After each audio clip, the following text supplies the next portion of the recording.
Okay, so without further ado, welcome to WLT Off the Beaten Craft, pulling from every genre with Erika T. Wurth. Erika T. Wurth's publications include 2 novels, Crazy Horse's Girlfriend and You Who Enter Here, 2 collections of poetry, and a collection of short stories, Buckskin Cocaine. A writer of fiction, nonfiction, and poetry, she teaches creative writing at Western Illinois University and has been a guest writer at the Institute of American Indian Arts. Her work has appeared or is forthcoming in numerous journals, including BuzzFeed, Boulevard, LitHub, The Writer's Chronicle, Bitch, Waxwing, and the Kenyon Review. She will be faculty at Breadloaf in 2020, is a Kenyon Review Writers Workshop scholar, attended the Tin House Summer Workshop, and has been chosen as a narrative artist for the Meow Wolf Denver installation. She is Apache Chickasaw Cherokee and was raised outside of Denver, where she lives with her partners, stepchildren, and 2 incredibly fluffy dogs. Thank you so much, Erika, for being here. Thank you so much for having me. And they're very, very fluffy. And I will warn you, may bork at any time. So I apologize if I'm saying something interesting, hopefully, and they bork. Obviously, so Breadloaf, I forgot to correct, 2021 is now when I'll be faculty. And by the way, Diane's and I went to Ten House with her, and she's a tremendous sweetheart. So you'd enjoy, I'm sure you'll enjoy any talk she'll give. Thank you so much. Take it away. All right. Well, folks, again, thank you so much for attending. I'm talking about something I'm kind of passionate about. As it says in my bio, I'm a creative writing professor, but I was a tremendous nerd as a kid, but not just a nerd. I was snobby in my nerdery in the sense that someone tried to give me a copy of To Kill a Mockingbird. And I just remember thinking, like, where are the dragons? There is no point to this book whatsoever. So I only read horror, fantasy, and I sort of graduated to science fiction. And then when I got to college, I guess because I'm a mixed kid and I'm an urban Indian and, I had a complicated background, the seriousness of literature appealed to me. And so I started reading what I like to call realism, and is more commonly called literary fiction, almost exclusively. And I went all the way up and I got a PhD at the University of Colorado in literature and creative writing, and I got a job. And there just came a point, and I remember my friend Ben Percy, if you're familiar with his work, he talks about in his craft book, he had the same experience where I can't say exactly that I grew bored, but I missed something deeply. And I'd been watching, I'd allowed myself to watch horror and science fiction and fantasy on television and films. And it was the new incarnation of Doctor Who and Lev Grossman's The Magicians. And finally, it was Rendezvous with Rama that had made me just realize how deeply I missed going into these imaginative worlds. And I started to read, a lot in those genres again. And I thought, but I'm not sure I have the imagination as much as that's how I imagined myself as a writer when I was a kid. When I tried to imagine such a thing for somebody who didn't grow up with any writers, I imagined myself writing horror and science fiction and fantasy. I, as an adult, after writing books that were poetry and short stories and novels that were purely in what I like to call realism, I genuinely couldn't imagine writing in those genres. And then I started to have these elaborate dreams, and I realized, no, I could do it. And I started writing in those genres again. So because I'm also a scholar, all of these kinds of turns in my own journey made me think a lot about these very concrete terms and forms that people aren't very concrete about, and there's almost mystery around them. And so I started to think a lot about these things and how they affect Native American literature, being a contemporary Native American writer. So today I'm going to talk a little bit about form and about genre, the history of each and the strengths, and about how I like to distinguish these terms and how they can apply to what you're doing, mainly in terms of fiction, but certainly in such a way that could be applicable to nonfiction and perhaps even to poetry as well, because it's in there. The thing is, whether you're writing something that goes under the umbrella of what is now being deemed speculative, that's a term I'm hearing now, or whether you're writing a crime novel, it's important to read widely and take the tactics that all genres and all forms are generally good at employing and employ them in your work. For the most part, in creative writing programs, people use the term genre to describe things like nonfiction or fiction or poetry. They'll say the nonfiction genre or the fiction genre. However, for me, I think it's more useful to use the term form, mainly because as a fiction writer who has taught and written in a variety of forms and genres, I'm less interested in veracity or truth, right? Or in content for that matter, and more interested in what something actually looks like in terms of how it appears on the page and whether that form is the right container for my content. Think about it this way if you're a little bit lost. To be concrete, you could write a romance poem, essay, or story, and the content is fairly transferable. But the form, even if you pull it down into its conventions and subgenres, is reasonably concrete. So in other words, a story can contain as a distinct form, but it can also be romance. So can a poem, so can an essay. And as to nonfiction, people are really interested in the idea of truth, right? And I find that to be an incredibly messy discussion, incredibly messy. But once you decide that you're going to focus on the essay as a form rather than on nonfiction as a genre, then it gets so much easier to leave discussions of truth or not truth behind and just focus on your chosen form. If, for example, everything in your story, if you're focusing on that form, is autobiographical, or it takes place on planet Zorboganon, if you're not concerned about whether it's true or not, but whether it's constructed as a story, then your only job is to worry about whether the story is well constructed. To be fair, because nonfiction has gained so much popularity, I understand why people refer to it as a genre, because it encompasses poetry, essay, and the story, and it has its own subgenres like memoir or autobiography or segmented essay. In any case, to continue with this discussion of form, though this should be obvious, sometimes folks can't differentiate correctly between form and content, and that differentiation is so important. For example, I've heard people refer to magical realism as a form. It's not a form, it relates to content, although it probably affects form, so you have to think about that. And content is, of course, what the story, poem, or essay is about. Form is what form it's taking, as I mentioned earlier, it's aesthetic, what it looks like on the page. In other words, is the form a story, poem, or essay, regardless of its content? One of the most useful ways to talk about this is to talk about the dominant thing that leads each form in order to easily differentiate. The story is generally led by character, the essay by concept or idea, and the poem by image. And at least if you're talking about prose, the essay form is fairly different from the form of the story. And this is something you can distinguish early on that might be able to guide you in terms of structure, regardless as to whether the content is true or not. So if we're to move to the story, to fiction, we are to move away from form to some degree and firmly into genre, which relates to content and into the conventions, histories, and strengths of those genres. More or less, the fundamentals of fiction revolve around plot, characterization, and point of view, and how that comes to look on the page in terms of the execution of a scene is making sure that 90% of what you've got down on the page is dialogue, action, and description, with exposition or telling being occasional and earned, which is where that old workshop cliche, show don't tell, comes in, a widely misunderstood quote according to Twitter. In the crime genre, structure is often king, and there's much to be said for looking at a tried and true form. In speculative fiction, an umbrella term that these days often includes science fiction, fantasy, and horror, the imagination that goes into building worlds is something to take away. So in other words, if you're having trouble with structure and you write literary, you probably want to read a mystery novel. They are absolutely good at it, even if arguably conventional often.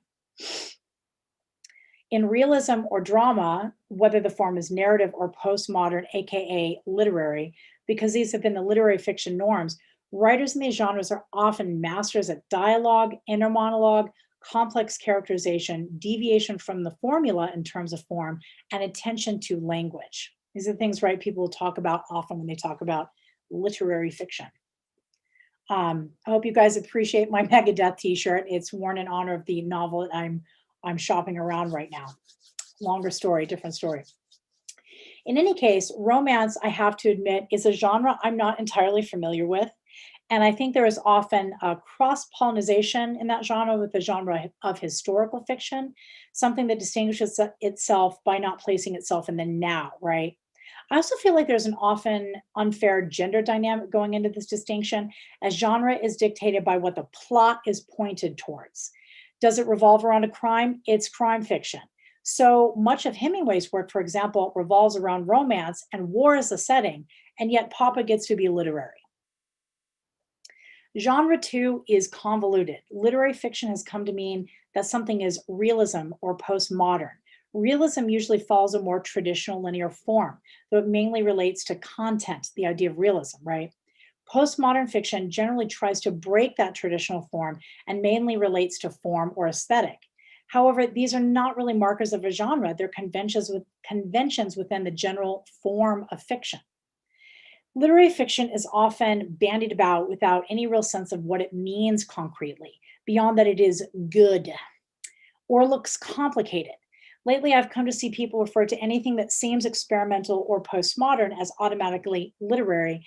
I'm doing this a lot, automatically literary, and anything that isn't automatically not. So let's be more concrete. Though it's important for you to understand that in terms of marketing, so if you're talking about agents or publishers, anything that is literary fiction will be realism and or postmodern, and even more often these days, somewhat postmodern. There are more concrete markers or conventions of literary fiction that you can apply regardless of genre. And they are complex characterization, not just a hero and his and their nemesis. Your main character has to have flaws. Attention to structure and form. You've picked a form that really speaks to your content and you've executed that form well. Attention to language. You're not just picking words because they help move the plot forward, you're picking them because they elevate what you're saying. In other words, it's pretty. Depth of theme. If you're writing more commercial fiction, which is a better term than genre versus literary, you don't care about a bigger, more complex message. You just want to write an entertaining story, and there is nothing, to be totally clear, wrong with that. I read a lot of commercial fiction these days. But if you care about depth of theme, you want the audience to learn something new and nuanced. So, genres. We've now gone over what I think literary really means and the fact that it might be more useful to think of these things as commercial or literary versus genre or literary, as these conventions can attach themselves to cops or spaceships or the story of a dying marriage for that matter. There are a plethora of genres and subgenres once you get outside of these distinctions. So briefly, let's look at what defines these things and the subgenres within these genres. And I find these to be, maybe it's because I'm a scholar, but even as a writer, I find I really find these things helpful because every single genre and subgenre has certain conventions that I can utilize or not utilize. So literary. What I think is more accurately realism or drama in relationship to the content, or postmodernism in relationship to the aesthetic. Its markers, realism or drama, it's set in this world. Nothing outside of the normal rules of how things work, like gravity, take place. And generally, one way or another, it's about the everyday person in slightly extraordinary circumstances. What's fascinating about the history of what we now call literary fiction is that in many ways, the forms we now know of as the essay and the poem and the short story or the novel, AKA fiction, all evolved from one root.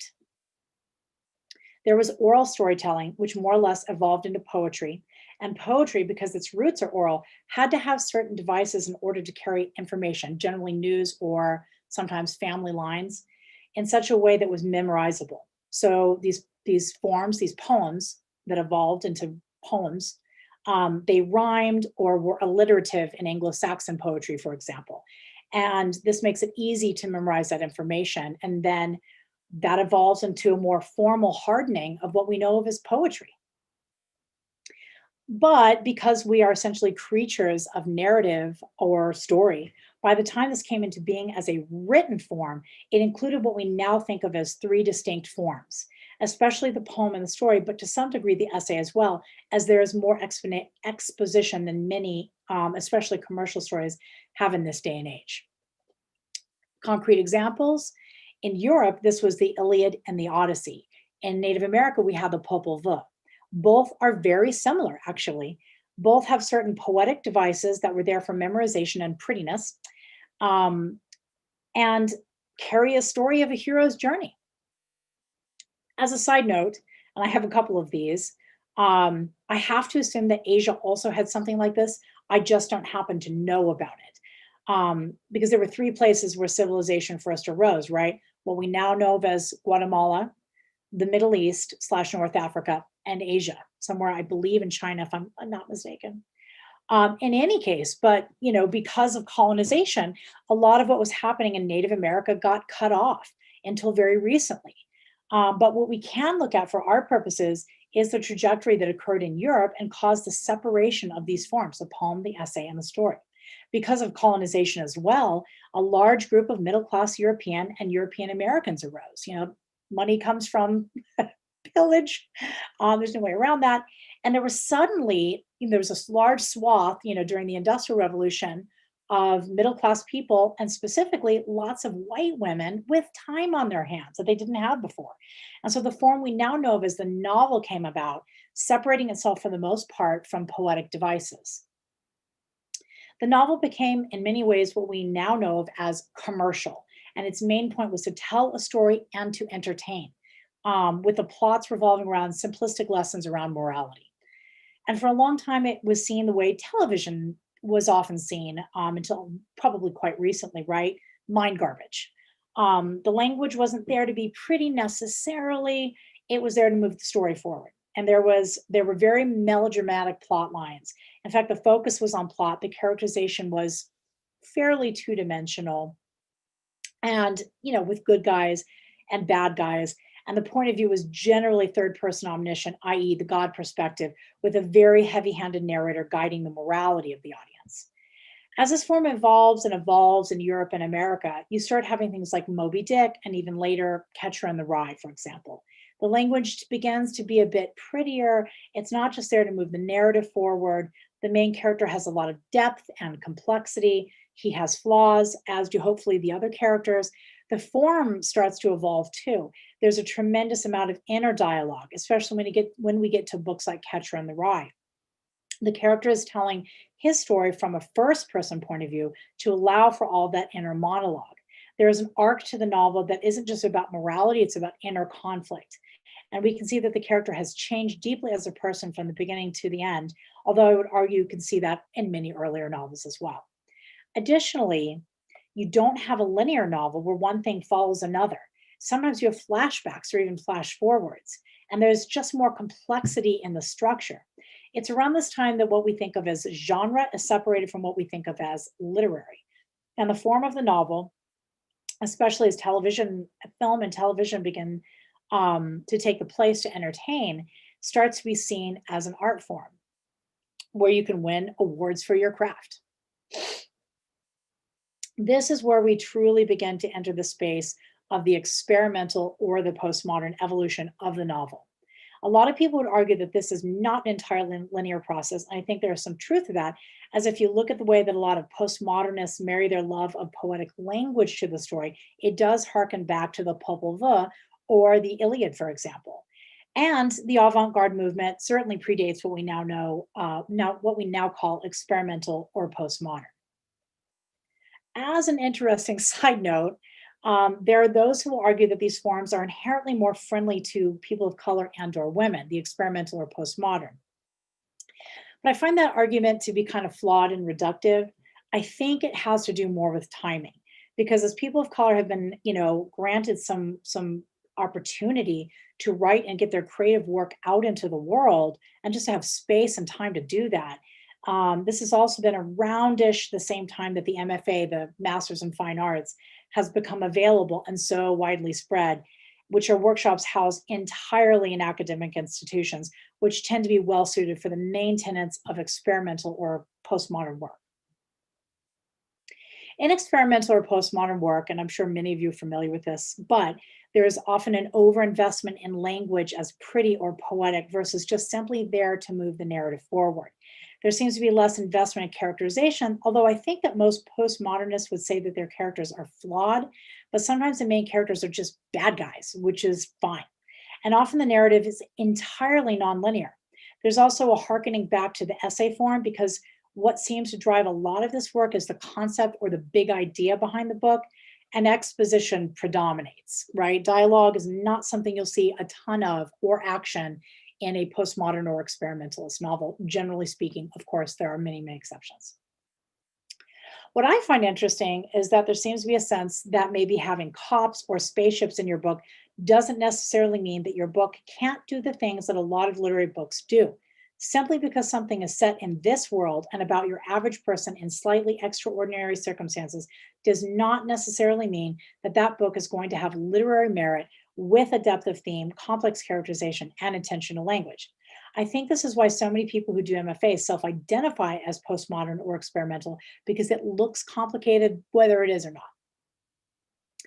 In any case, I think that the more important distinction is commercial versus literary. Though that's tricky because there are those who might bristle at where their work would be placed. But I think it's a better distinction than saying everything with spaceships is commercial, for example, because it's just not true. I think what's also prickly is that what is viable commercially doesn't necessarily mean that it doesn't have literary merit. In many ways, the key here is compelling structure and accessibility of some sort. And the question is, does accessibility necessitate a dumbing down of the art? What I can say is that there are three things, as I keep mentioning, that great literary fiction, from the more realistic to the very postmodern, which can often verge on surrealism, does often do a great job with. And as I've said before, that's complex characterization, depth of theme, and intention of language and form. And for me, whether that's postmodern realism or has cops or spaceships, if those are there, you've got yourself a literary piece of art. Depth of theme, in my opinion, should arise naturally out of characterization. If your character is well constructed, she is complicated and flawed and confusing and strange, and whatever her flaws are where the themes of the book should arise from. That's my particular feeling. Language is also tricky because I'm not sure it's something you can teach precisely, but I think that it's a skill set that can evolve well when you read a lot and you take a bunch of workshops or you just write a lot. And though I'm loath to say this because a lot of contemporary poetry is concept driven, and I don't know how pretty it always is, but theoretically, if you want to improve your language, find poets that you enjoy and parse apart what it is that you find so pleasurable about how they're constructing a sentence. As a side note, lots of big Latin based words do not make something automatically pretty, just saying. In any case, it's characterization. That's something that I think is fundamental to good fiction for me. And like I said, absolutely fundamental to the best of realism or postmodernism, AKA literary fiction. What I've found is that often folks have great ideas, but they find they can't finish the story. And that's because they haven't really thought about their characters, which should lead the story. Otherwise, you're just pushing your characters along an unnatural track. You need to know what your characters fear and desire, what fears are stopping their desires, where they live, what they listen to, how they feel about their mothers, what lies they tell themselves, what their breaking points are. I think that one's really important. And what their biggest heartbreaks have been or could be. I think that's also really important. Now, moving to crime fiction, in many ways, it's closest to realism or drama. As people don't fly, there aren't ghosts, or the ghosts turn out not to be real. But it's not really about the everyday person. It's about cops or robbers, and there are a ton of subgenres. The umbrella is now crime, but it used to be mystery. And even then I'll see like in Publishers Marketplace, it'll be like mystery sold, and I think it's more crime in any case. But in many ways, unless something is literary crime, generally speaking, in crime fiction, the language is often subservient to plot. In other words, the language can be pretty as long as it doesn't hinder the progression of the story. Because again, in crime, plot is kind of king. And they're awfully good at it. I review a lot of crime novels. And I have to reiterate, as I said earlier, if you're struggling with plot, read a crime novel, or more specifically a mystery novel, and see what they're doing. In any case, though there were some early Chinese and Arabic crime novels, what we now know of as crime literature as a distinct genre arose in the 19th century. Some would argue with Poe, whose locked room mysteries served as a kind of puzzle that the audience was encouraged to solve before the explanation was given. Interesting side note, the Chinese stories would be closest to what we now call procedurals, as their main characters were often magistrates, which is, I guess, the closest to what we would call cops, right? And the crime and its explanation is what kicked the story off, with no interest in the mystery as a puzzle for the reader to solve alongside the protagonist, which is just something an American audience would just, unless it were literary crime, not put up with. Some have also argued that the famous Russian writers, Dostoevsky and Chekhov, were crime writers, and if so, they are closer to the modern shift in crime, where the focus is less the plot and more character, illustrating why today Dostoevsky and Chekhov are considered to be literary writers, even though crime was a large part of their work, and arguably the plot was pointed not just towards the characters and their inner conflicts, but towards the crime. But I think it's either way. I've read a lot of them, and I would say it's arguable either way. Additionally, very literary, very postmodern Argentinian writer Borges employed themes of crime, and along with many of his peers, wrote more about why the crimes were committed versus the American and European investment in how. For example, in one of Borges' stories, a particular character was a prisoner. So we just immediately are asking, how did this happen, rather than, or why did this happen to this person, rather than like, what's the mystery of what happened here? Also, as an interesting side note, in 1888, there was the first indigenous crime story. It's unclear whether the author was, though. In Mexico, crime fiction begins in the 40s and explodes in the 80s, 70s, and 80s, with the crime novel being used as a vehicle for protest, and pessimism and anti-heroes are the focus, societal chaos and disorder the norm. Often, like in noir fiction, the criminals turn out to be the heroes. In many ways, the genre is defined, even now, by the detective genre created by Sir Arthur Conan Doyle with his Sherlock Holmes mysteries. Defined by the art of deduction, this particular incarnation has spurned television series up to this day, which I will watch, and probably again and again, the British one anyway. Agatha Christie, speaking of Brits, is the one who makes the golden age of crime or mystery golden, and her concept of what is now called the cozy mystery, generally a domestic crime of some sort solved by a woman in her middle years. A reaction to the cozy and what starts a shift of umbrella term from mystery to crime is the hard-boiled American crime fiction, with figures like Dashiell Hammett and Raymond Chandler making this genre what it is, a very male American mirror of the protagonist, a middle-aged loner detective with a wry sense of humor and a dark history. Markers or conventions, simply put, one way or another, the plot is oriented around a crime, whether the business of solving it is part of the subgenre or not. Subgenres. Mystery. There's a crime to be solved. Your job is to pull the audience cleverly along with a number of twists and turns, and often red herrings, something literary writers could look at, until the point where whodunit is revealed. The crime is revealed early on. Subgenre, the cozy, generally starring a female protagonist who solves a crime, but there's little that's dark about the plot, usually in a cozy. Thriller, close but darker. The bad guy is established early on, and we're probably still solving some crime or another with twists and turns and red herrings, but the primary objective is to stop the bad guy from doing evil.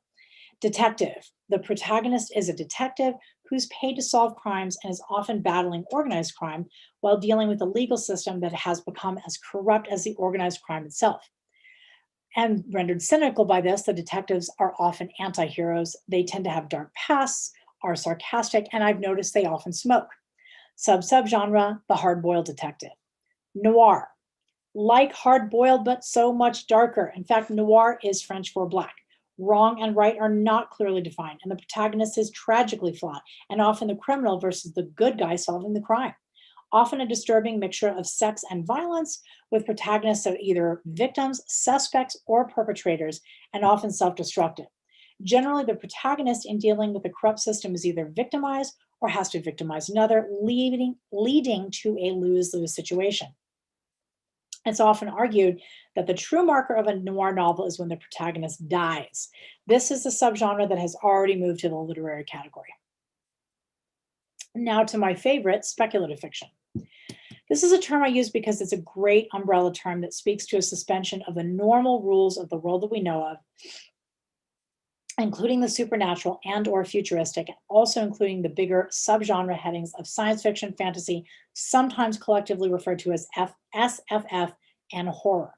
Though I've not seen it widely used until recently, the term speculative lit was first used by Robert Heinlein in 1947.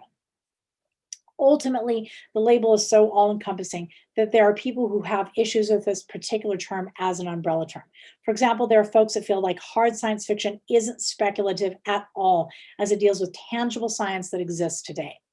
But my feeling is that it is speculative because unless something is a literal rendering of an event, which in my mind would put it in the nonfiction category, it is speculative. Additionally, though fantasy and horror are not often grouped together, I believe that in many ways they have much more in common than fantasy does with science fiction, because both fantasy and horror often deal with traditional cultural stories and subhuman creatures that exist within their mythologies, whether those creatures are positive like elves or negative like goblins, or in the case, for example, the Chickasaw, one of the tribes I'm descended from, with their version of the Bigfoot, the Lofa, who's a smelly, long-haired guy who likes to skin people, and he is scary.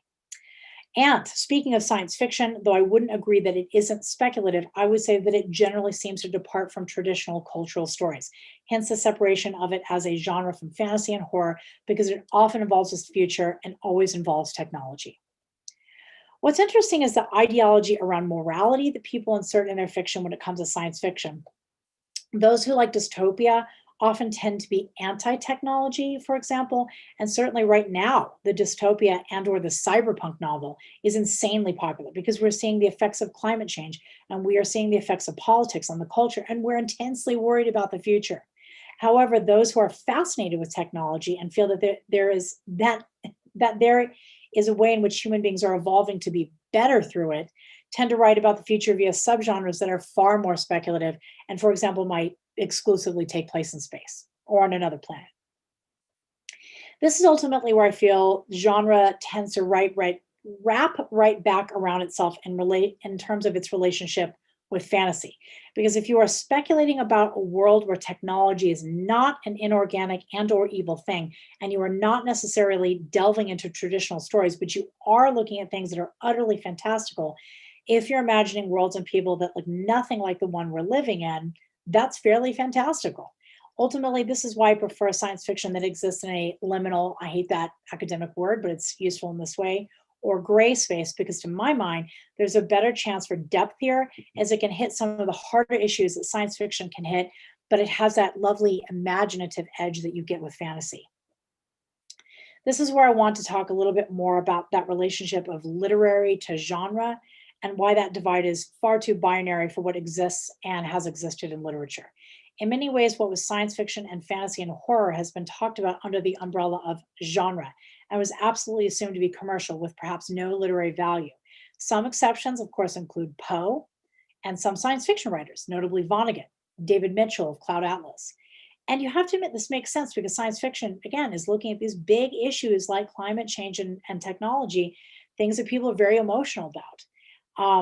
Things that we can see the deep impact of in terms of who we are as a people, and as mentioned earlier, in many ways, Frankenstein is arguably a science fiction novel, and it absolutely is a novel that questions who we ultimately are and what we retain if we evolve. What makes this really complicated is that speculative is a wonderful umbrella term, but it's come to a very academic place, and it seems to be replacing the term magical realism, if you're familiar with it. And in some ways, I'm really glad about this because magical realism seemed to be reserved initially just for Latin American authors like Gabriel Garcia Marquez, but evolved in academia to pretty much mean any writer of color who included stories from their own cultural backgrounds that weren't explainable in terms of tangible scientific phenomena. What I didn't like about this term and the way that people utilized it was the way in which writers of color had to constantly back up and say, well, where I come from, this is real. When frankly, there are plenty of white people, and I went to school with them, who believe in demons and angels and don't feel the need to culturally authenticate themselves. If they're writers, they're allowed to say, well, this is a cultural belief, and in many ways, the demon is a metaphor. It was just assumed that if you were white and you were writing about supernatural elements that might draw from your culture in some way, you were a genre writer, or what you were writing about was metaphorical. But if you were of color, or just imaginative, but if you were of color, it was magical realism, and you had to authenticate yourself by saying you believed in these things.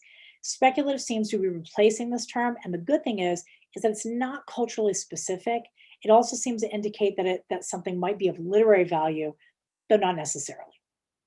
One of the subgenres or terms that's arisen, although I don't hear it very much anymore, by writers who consider themselves to be speculative and literary for sure, is a slipstream. It often seems to indicate that though your content is speculative, your form is experimental. What I don't like about that term is that, like other experimentalists, they seem to assume that this aesthetic automatically makes them literary, and that there's this sense that, oh yes, well, I'm a genre writer, but not that kind of genre writer. Like outside of slipstream, anyone writing about demons is a hack. So science fiction, generally speaking, fiction that imagines the impact of actual or speculative science on society. So many subgenres, a few. Because I'm closing in on time and I want to have time for questions. I'm almost done. Hard science fiction, fiction that imagines the more tangible impact of actual science that might exist now.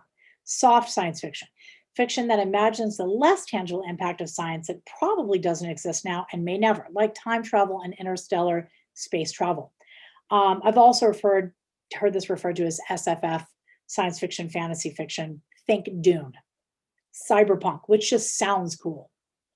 Set in a lawless subculture of an oppressive society dominated by computer technology. Think The Matrix, which I love. Post-apocalyptic fiction, or the dystopia, set in the aftermath of a cataclysmic event in which the world and human civilization has been radically altered. Post-apocalyptic landscapes are typically rather grimy, with survivors facing multiple dangers such as starvation, radiation, extreme weather, and even mutants. Think The Walking Dead, obviously. A radically popular subgenre these days, and one that has in many ways already moved to the literary category because of the inherent depth of theme. I'm going to stop there with science fiction because we would be here all day, because nerds just love to parse things apart. Fantasy, often grouped with science fiction, but in and of itself radically different, usually featuring alternative worlds with altogether fantastical creatures and universes, often though inspired from real world myth and folklore, containing characters from a particular culture's background, elves, little people in the course of when it comes to Native Americans, or dwarves, goblins. Think The Dark Crystal, which is also rad, or Star Wars. Horror, plainly put, all this being under the speculative, fiction that's meant to frighten, scare, or disgust. Interestingly enough, there are ways in which I think this is a fantasy subgenre, or maybe fantasy's flip side, as it often pulls from real life world myth and folklore, as I mentioned earlier. Subgenres: vampire, zombie, ghost, paranormal. As a side note, I find it particularly interesting that the academic Native American community reacts volatilely to this genre when it comes to pulling from our own boogeymen, like the Lofa or the Skinwalker, which is like almost like Bigfoot, and the second one like a werewolf. It's a long discussion in and of itself, and it's really messy but interesting. I am done with my lecture. I do have a takeaway exercise that I can give you, and I think it's really healthy for any writer, which is to pick a form or genre that you rarely, if ever, write in. I'd advise you to stretch yourself here, but at the same time, pick one that you've always had some secret interest in. Like, I love the hard-boiled detective, and I did end up writing something in that genre, and it was really fun. But it's one that you don't primarily read or write in, but you've always had a secret interest in. Now, think about the conventions of the genre that we've gone over. And then 1, think a little bit about that world and describe its setting. 2, give us a main character, describe not only what they look like, but more importantly, what are their strengths and their weaknesses. And 3, if you were to write a story or a whole novel, what would be the basic premise? And I'm going to try to cut and paste and put that exercise into the chat, but actually I was having trouble doing that earlier, so I will try. I'm done with my lecture, so I don't know if Sam's coming back to mediate the Q&A. Hello. Yeah, so thank you so much for that wonderful presentation, Erica. So we can get started with the Q&A. And I have a couple of questions for you just to get us going while people type theirs in the chat box and stuff like that. So I'm wondering, what are some books, stories, or essays that you find yourself constantly just like returning to for inspiration or just to give you, that little extra push when you're writing? Yeah, I mean, I think because that's a great question. Thank you. I think because I really just like so many genres and forms now. I will say I don't write poetry anymore. I it sort of died. So and nonfiction, I will say that what I write in is like what you call intellectual clickbait. So I write articles for BuzzFeed, like 14 super contemporary Native American novels to get excited about because I want people to get that like there are lots of different fiction writers who are Native American. You don't have to just read Sherman Alexie, for God's sake, or now Tommy Walsh, not to compare the two, right? Mhm. But the fiction books that I've really been getting into, number one, someone mentioned Stephen King. I love him so much, and he was such a consistent thing for me as a kid. And I go back to him so much that he's ended up being uh, in some of my novels, not as a person, but his work. And the last novel I've written, which is definitely speculative and a horror novel, horror literary novel, um, The Shining is sort of a mirror novel for the novel the whole way through. So I'll go back to just any King, especially early King, because it was so influential for me. I love Jhumpa Lahiri. I know probably a lot of people say that, but in terms of like realism, I just adore her to pieces. Um, we were just talking about Sylvia Moreno Garcia's Mexican Gothic, which to me is in some ways the perfect novel because it has this commercial thrust and it's brilliant with the traditional structure, but it does this incredibly subversive stuff throughout the entire thing. Um, I can't recommend enough all of these Native American writers. I hope you guys Google my name and just BuzzFeed and you'll find it. In realism, there's my friend Brandon Hobson, Kelly Jo Ford. They're really coming out and just knocking it down. My boyfriend David Heskawamley Wyden, his book Winter Counts. It's a crime novel set on the res about a vigilante. I of course I'm biased, so I think it's fabulous. Rebecca Roanhorse is a brilliant fantasy writer, sci-fi writer, if you want to see her that way as well. Daniel Heath Justice, or Daniel H. Wilson. I don't know why I said that. I was just talking to that Daniel today. His Robe Apocalypse is phenomenal science fiction. There's a writer, a random writer. I don't understand why she's not getting more attention. Her name is Holly Goddard Jones, and I talk about her in every interview. She wrote a book called Girl Trouble, which was realism or literary, and then she moved on to something that was more crime, and then something that was more sci-fi. And she is a perfect balance of beautiful language that never stops the narrative flow. And I don't know how she does it. Anything by Holly Goddard Jones, I can't recommend enough. So Yeah, that's awesome. And while you were like talking about all these genres and stuff, one of the books that came to mind for me was Her Body and Other Parties by Carmen Maria Machado. And I just what she does with genre, and it's like very literary, but also like not exactly literary in the way that we think of like literary literature. So I would definitely add that too, to just like the list of books that you just mentioned. perfect example of something that's postmodern in form, but in content is what we would traditionally call genre, right? So Yeah, absolutely. yeah, awesome. Okay, and we did have a question from the audience. So Francis Hicks is wondering, what does experimental mean? Cormac McCarthy discards a lot of punctuation, for instance, in The Road. Is that experimental? I think that once an author gains some commercial success, people forget that they're employing experimental tactics. McCarthy is a fairly narrative. So, in other words, if something's fairly linear, it's not generally considered experimental because it's not breaking up that traditional form. Mhm. But yeah, eliminating punctuation would be absolutely something that is under the rubric of experimental. Even Stephen King does just weird stuff with inner monologue, and he represents it strangely on the page. But again, he's so commercial that nobody thinks of him in this way. Kurt Vonnegut is absolutely an experimental writer. He does weird stuff. And I think that's a problem with the word experimental. It's just too amorphous.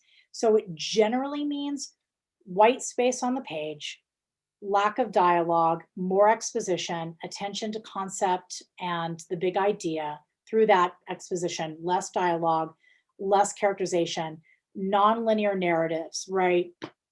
And postmodern is nearly interchangeable. Sometimes I refer to postmodern in fiction and experimental in poetry because I've noticed those two people who write in those forms kind of do that often. I don't know why, although that's not hard and fast.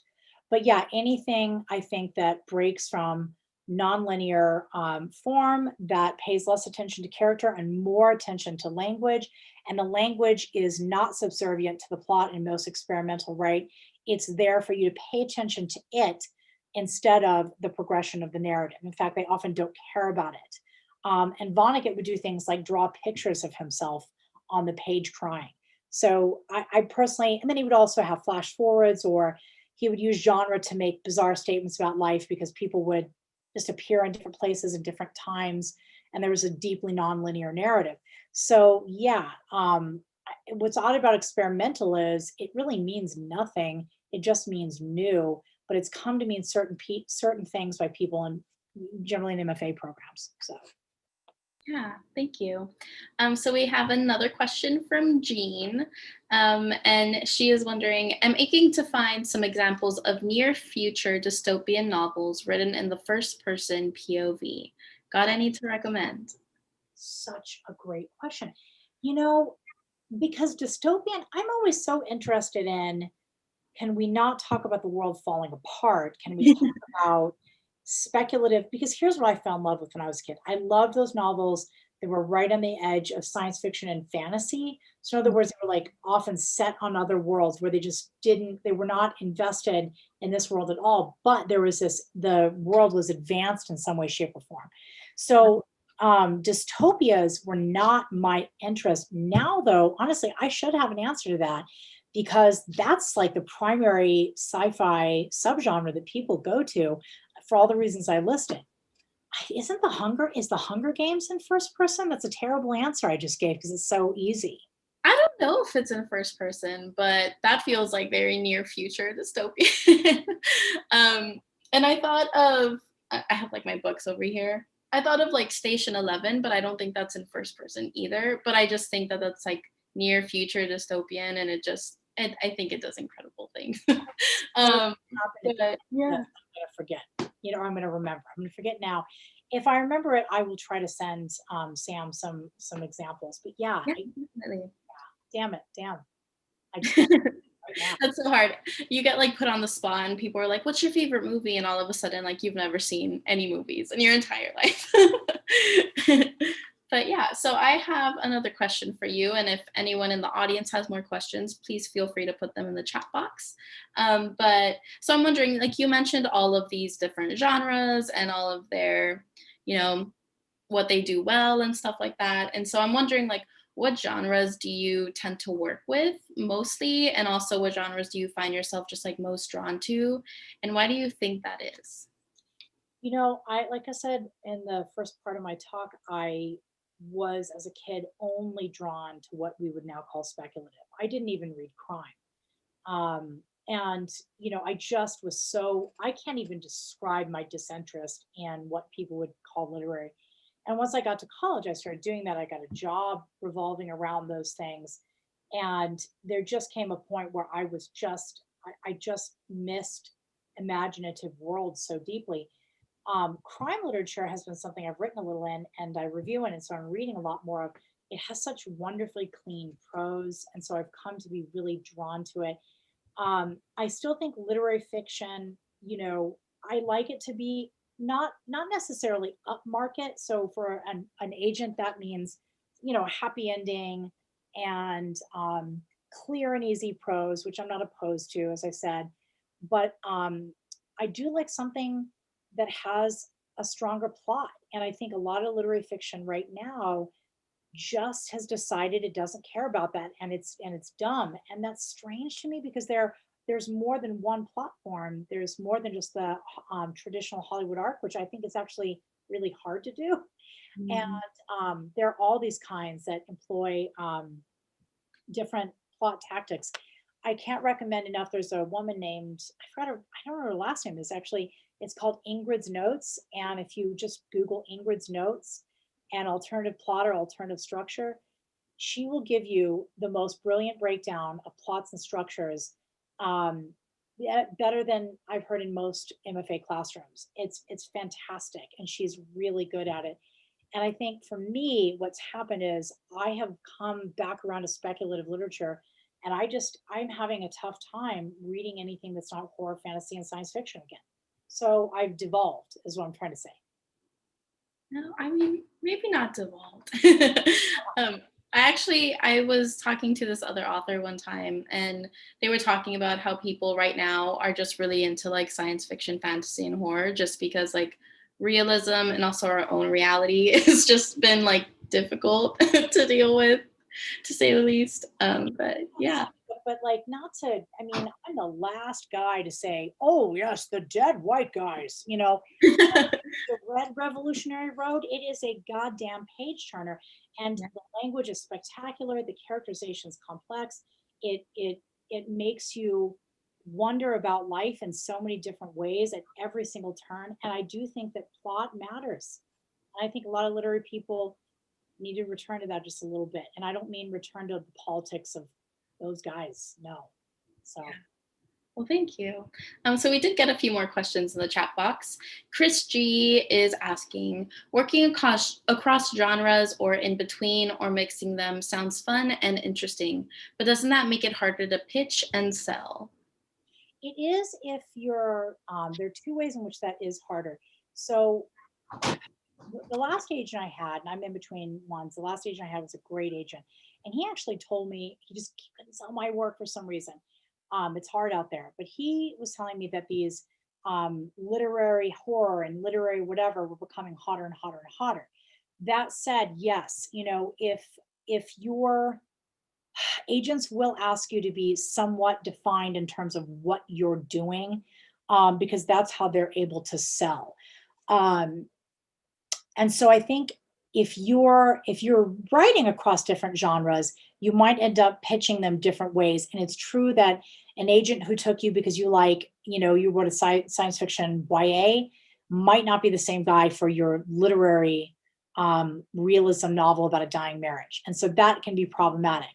Um, but I find, yes, it's better to probably focus on in the realm of one genre, in the realm of with some outreach, but just as practice as a writer, it has been so good for me. I like the challenge of different forms, like even the screenplay I've been trying to write in, the comic book I've been trying to write in, and different genres, because they all offer different skill sets that, like the title of my little presentation, that you can take to what you do. Like, let's say you're a speculative writer, but a lot of the feedback you're getting is like, I don't feel like I know these characters. You probably should go to literary fiction because that is the focus.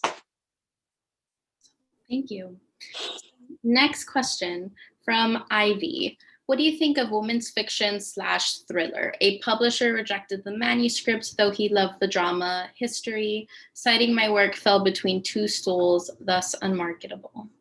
That might just be the wrong agent for you because it's true that like more the cozy mystery or just the mystery is more female friendly, but there are still female thrillers and the crime genre is large. And if someone can't understand that your protagonist and or the author is female and they've written a thriller, that's just, and look, I know we all have to like bow down to agents and because they have so much power, but they don't know everything.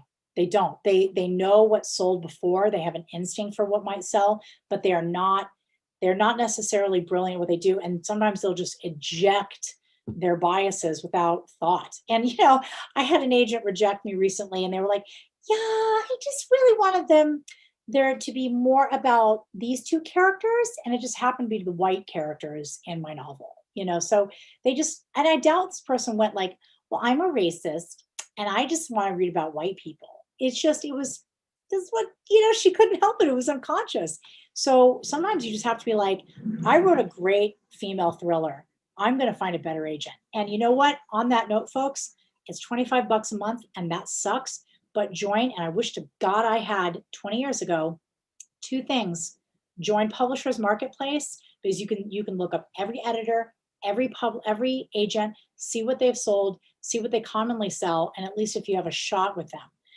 And the second thing is this: no literary writer will tell you this besides me. Go buy Save the Cat and read the beat sheet chapter. For God's sake, read it, because structure matters, and that is a simple scene by scene, bit by bit breakdown that you can at least look at and see if you want to deviate from. So anyway.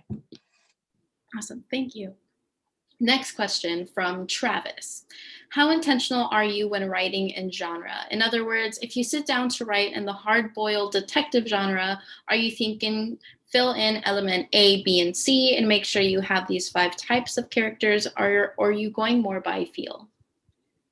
I think that there are structure matters, and unfortunately conventions can be a great thing, because you can look at the conventions of a crime novel and you can be like, these are cool. Like, I have a lot of space even within these conventions. That said, every single genre is sold a little easier when you kind of conform. But you know what? You got to be the writer that you are. The last novel I wrote, we'll see. People are interested. Like, I've had a lot of agents interested in the novel, but we'll see if they sign me, because I have hangovers from being a literary writer. And I'm not saying they're good or bad, but they are there. And I think, like, I've written a lot of speculative stories. I'm trying to send to these speculative magazines, and I've read a lot of them. I've read Asimov, I've read science fiction, fantasy, and my prose is different. The way I write is different, and I'm not sure I can get rid of that. But the question is, should you? I think what it comes down to is the genre that you read the most in should be the genre you write the most in, although I hope you read widely. That's good for you. And then you have to kind of look at the structure and the conventions of those genres, perhaps find which parts of those you like conforming to, and then have a little bit of wiggle room. You ultimately, even if you conform totally, you still have a tremendous amount of wiggle room with what you do with your plot, your characters, your language. Thank you. I will say we had someone ask that they missed the first 20 minutes and if there's any chance that they'll get the recording. And the recording will be on our YouTube. We're live streaming now, so it'll stay there on our channel. Just look for Writers League of Texas. And we'll take a few more questions. And so let's see. So Tasmia is asking, my writing style is literary, but my current political thriller is highly plot driven. I am worried I would end up being too niche as a result. Any tips? You kind of have to be the writer that you are. Like I said, what you should do is, look like, so there's, for example, 2 novels that have done well. He's my boyfriend, so he's an easy example for me, so forgive me. My boyfriend's novel, Winter Counts, and then there's Sean Cosby, his friend, and my acquaintance as well, Blacktop Wasteland. I've read both of them. They are radically different aesthetically. There's more exposition in my boyfriend's novel because he's a political scientist by trade before he got his MFA. Sean is not. Sean is, just a reader who became a writer, and he's deeply, deeply self-taught. I mean that no bad way. They are radically, radically different writers, and they've both done extremely well. They've both been on lists, and people have paid attention to those novels. So I think what you have to do is look at the conventions of your genre, like I said earlier, and say, okay, what do I have to add to this? Okay, I have this literary training. What are things that are kind of bad habits that actually don't make the work better? And what are things that I can actually bring to this genre? Thank you. Okay, so this is our last question for the day. And Rita is wondering, is it better to write a memoir in first person? I would say yes. I honestly have to say, look, nonfiction as a genre, and it always makes me feel weird to talk about it. I actually teach that at Regis.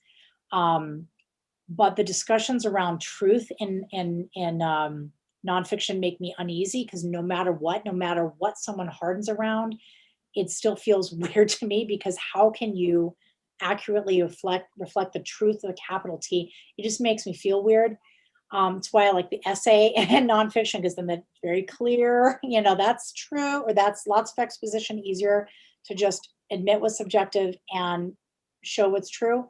But if you're writing a memoir, I would say yes, it absolutely has to be in first person because it's yours. Now, if it's not, it's probably considered more experimental. So the good news is you have a lot more aesthetic and wiggle room. The bad news is that is less marketable. Now, if you don't care and you're writing the novel that you love and it's just in third person and it's kind of experimental in some other way too, you might place it with the small press that loves it and, does right by it rather than try to squeeze yourself into this thing that you don't like. But yes, if you're indifferent, I would write it in first person because it only makes sense. And I would say if it feels like, one of my friends was trying to write a memoir, but the information was too painful for her. So she wrote it in third person and then wrote it in first afterwards, which sounds like a lot of work, but if the work's worth it. So. Yeah, I've also heard writing, and it's like most people say like it's not okay, but like writing your memoir, your hard stories in second person helps you distance yourself, and then you go back and like switch it around. So that's similar to what she did with the third You person. gotta do what works for you. I personally, the idea of writing a memoir is so no, no, no, no. that. But I've read, like, look, Mary Carr is fabulous. She's a fabulous memoir and memoirist. But of course, she'll say like, I took some liberties. Like Mhm. the genre's odd. It's odd to think of it as a genre. Anyway. Yeah. Okay. I know I said that was the last question, but we have one more question and I think we can just get to it. So Ivy is wondering, is it feasible to have different agents to represent my different genres of fiction work? I mean, man, I can't tell you how much writers that I know have discussed this. The short answer is no, only because your agent does X, Y, and Z. And their contacts are with X, Y, and Z. And so you write a speculative YA novel and all of their contexts are YA, speculative, horror, and you're like, here's my adult crime novel. I don't know, how are they going to sell it? They might try, but they might be like, I don't have the contacts and I don't do this. And that happened to a friend of mine. She is Native American, but she is super white passing. So she wrote her first novel just with no Native content whatsoever. And when she started to think about, I am an enrolled member of the Chickasaw Nation and that matters to me, maybe the next novel should be speculative and more Chickasaw. That agent was like, I don't do that. Bye. So you have one or two options. The first thing, the best advice is focus on the novel that you have at hand, that you've finished and polished and given it to other people to read and give you critique or workshop in some way. And whatever novel that is, worry about selling that first, because I've had two great agents. I had two great agents. There was nothing wrong with them. They were unable to sell my work because it's hard sometimes. And so you want to focus on one project at a time. That said, if you absolutely know that you have several manuscripts in or have a deep interest in several genres, what you do is go to Publishers Marketplace and you look for agents that sell in lots of different genres, because they do exist. Mainly they're agents who like money. And so, or have just been around a long time. So they've made, like, their clients have branched out and they've branched out with them. Awesome. Thank you. Thank you so much for your presentation and all of your thoughtful and wonderful answers to these questions. That's it for tonight. Thank you, Erika, for joining us. And thank you to our audience for being here and asking all of your questions. We really appreciate it. And just look at our website. If you're interested in more events, you can find us on YouTube and all of the podcast streaming services. And yeah, thank you so much, y'all. Thank you, Sam. Thanks for having me. And thank you to everyone I've started to call Zoom Border Town. Thank you for coming to Zoom Border Town, you guys. Awesome. Thank you so much. All right.